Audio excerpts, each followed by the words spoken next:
Templeton Rye, aged 6 years. That's what we're going to be reviewing today. I just opened this bottle. I've never had this before. I don't know anything about Templeton. So I did a little quick Googling before I sat down here. I can say things like they've won some awards. In 2021, they won the Iowa Distilleries Award of the Year. I know Iowa's not known really for alcohol production. In fact, the first distillery in Iowa opened in 2015, being the first distillery since Prohibition. So like almost 100 years with no distilleries in Iowa. Although Iowa is a big farming state, so there should be plenty of grain products to make stuff like this. Now, what does Distillery of the Year mean in a state that has almost no distilleries? I don't know. There's 25 there now, so there is a bit of competition. Now, we're going to taste this up. We're going to run through our tasting notes, and we're going to see how this fares compared to other whiskeys we've had here before. I would like to point out that this is 45.75% alcohol by volume, or 91.5 proof. This is the 750 ml bottle, and like all whiskeys that are premium or trying to pass off as premium, it's got a cork. So we'll see if which category it falls in. I know I was very unprepared last week when I did this, so I gave myself a checklist of things to do during this video, including 2 to 3 takes of this opening. So that's right, if this one makes it in, it wasn't the first try. Okay, I want to use a jigger just to make sure that every pour is basically the same for if we start mixing this up.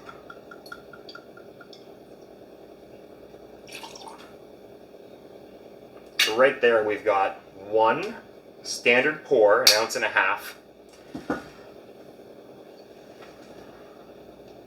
Swirl it around, let's let it breathe.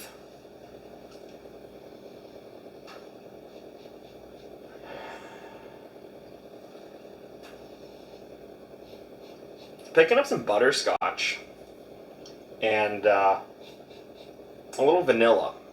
Now, the research behind this tells me there should be some cherry and some green apple.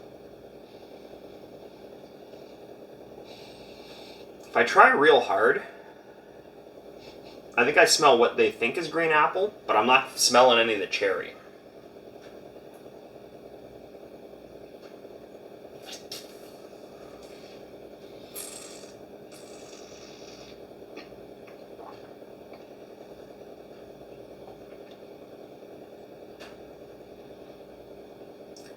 It's definitely a lot smoother. When you compare it to other whiskeys with very similar alcohol content, like for example, last week we did the Woodford Reserve Double Oaked, and it weighs in at 45.2% alcohol. So this is a 0.5 percentage more alcohol, or I guess that would be 2 proofs. This stuff was harsh and gave you that full, I'm bourbon, I'm going to punch you in the face kind of drunk feeling. That burn of the alcohol. This, on the other hand, having just slightly more alcohol, is actually a lot more milder. If I had to give like a scale of alcoholic burn, I would like jalapenos, for example. Yeah, you know, like spicy peppers. So last week, I would give this in the range of Thai chilies. And today I'd be giving this in the range of chili flakes that you would sprinkle on your kids' spaghetti if you want to give them a little kick. So it's very smooth, very, very clean finish too. I hate to interrupt the video, but if you're getting any value from what I'm doing here, please feel free to subscribe, comment, and hit the like button. We'll get right back to the video now.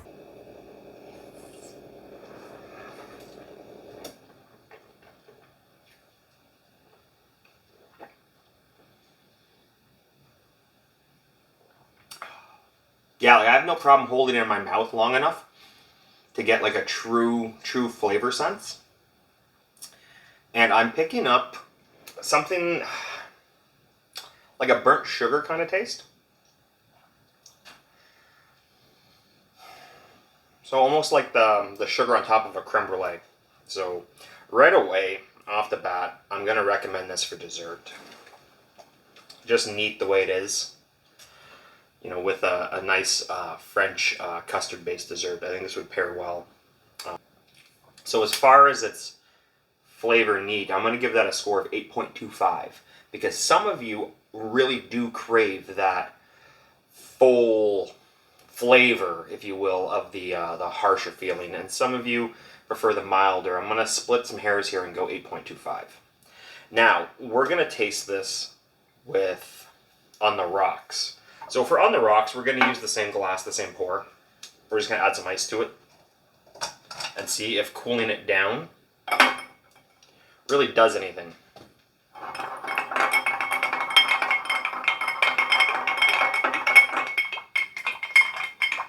Sometimes it buries things and sometimes it lets things up.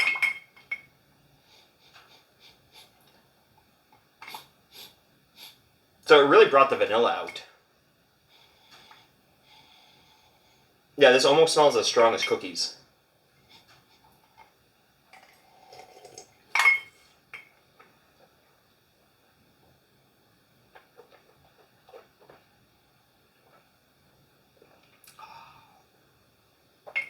So it got rid of any alcoholic burn at all.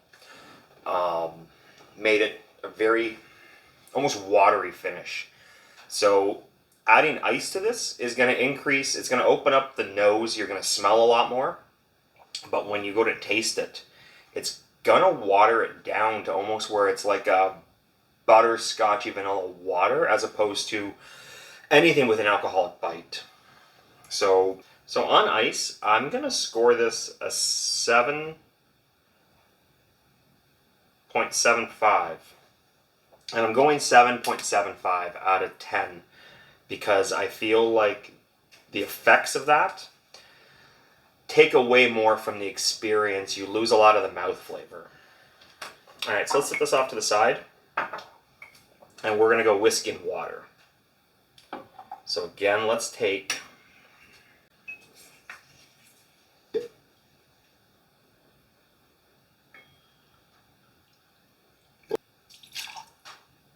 put our full pour there, and let's get a half a pour of water.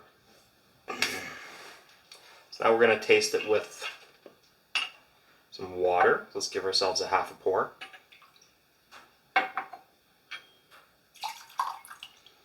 Okay, whiskey and water is a very common way, I think, to order a whiskey. It stretches out the time it's going to take to drink it too. Some people will go with just a little dropper to break the surface tension, release some of the oils.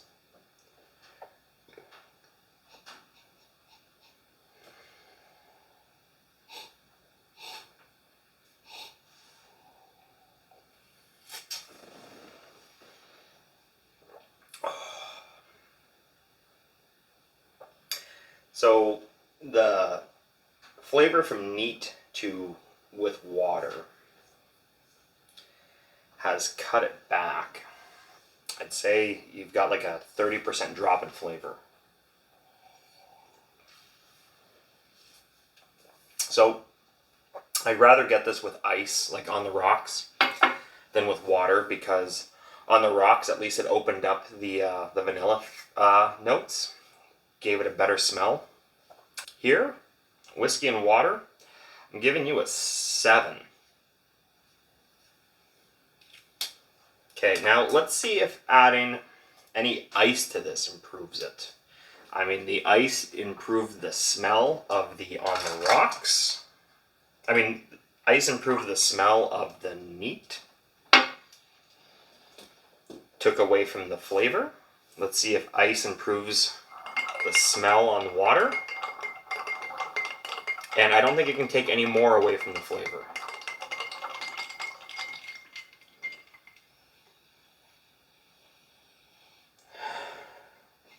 I do get some of that vanilla back, but like an artificial, like fake, like the first vanilla smelled really good, like I was in a French bakery. This vanilla smells more like chemically vanilla. Like I went from small batch individual pastries to mass-produced factory.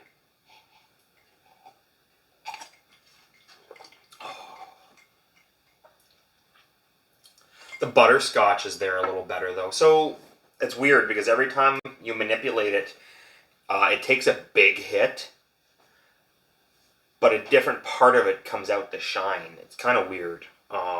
So ice rocks, let's go 7.25. I definitely have it with ice before I have it with water. If you want to have it with water, I'd make sure you get some ice because it's just not going to be, maybe the room temperatureness of the water, I don't know, it just doesn't sit well. And that brings us to our final step here. It's going to be the Manhattan. So let's grab one more glass. Okay, let's pre-chill this glass.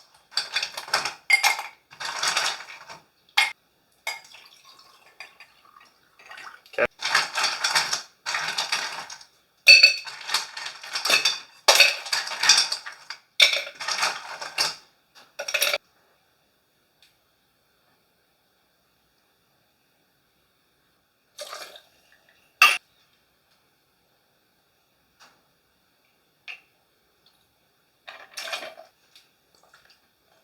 Spoon, 20 stirs, anti-clockwise of course.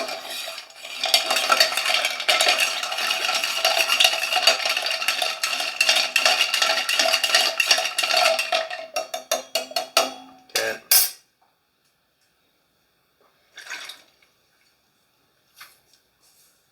Just a little manipulating here. Let's get some fresh ice out of our ice bowl. Okay, we got our pre-chilled glass.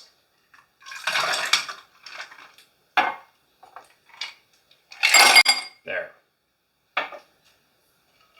Put the strainer on.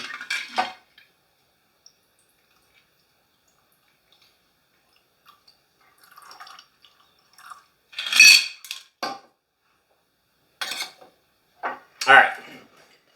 Let's see if there is any saving grace for this Templeton 6-year-old whiskey. Let's see how it does in a Manhattan.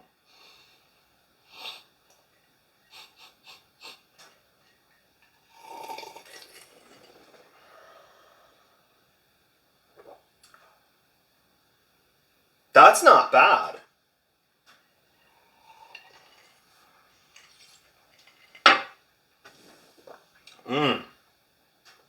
That's not my favorite Manhattan I've ever had.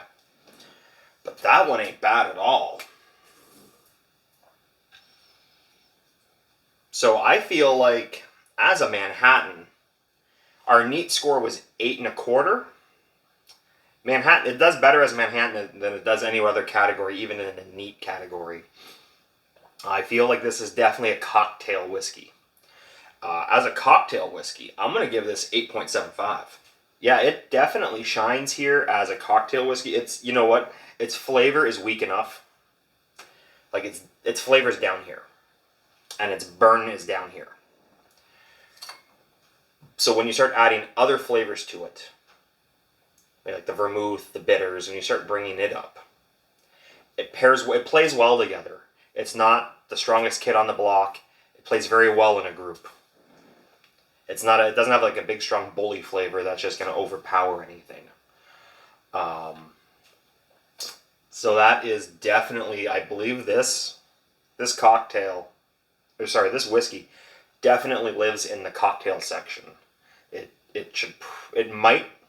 You might, if you enjoy this, if you like it, this is probably going to live in your bar as the let's make whiskey-based cocktails. This is not going to live in your bar as let's just drink whiskey tonight.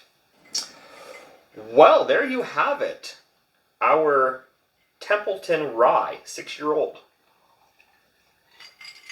Makes a fine Manhattan. It's kind of weak everywhere else. If you want to use my scorecard to see what whiskeys you should be buying and what whiskeys you shouldn't be, keep in mind that the overall score and the cocktail score could be useful when selecting lower grade whiskeys. So that way you know when there's a good sale on a particular one, you might be worth picking up a bottle or two to stock the back of your bar at home for cocktail night. Well, thanks for coming out today. I hope you got something out of this. Remember that we post videos 3 days a week right now. We have cooking videos on Tuesdays. Whiskey videos I've decided on Fridays, and reaction videos on Sundays. Without making a trip to the store, I've got enough whiskey to do 3 or 4 more videos. So we'll see you next week. Maybe we'll see you on one of the other days too if you're interested.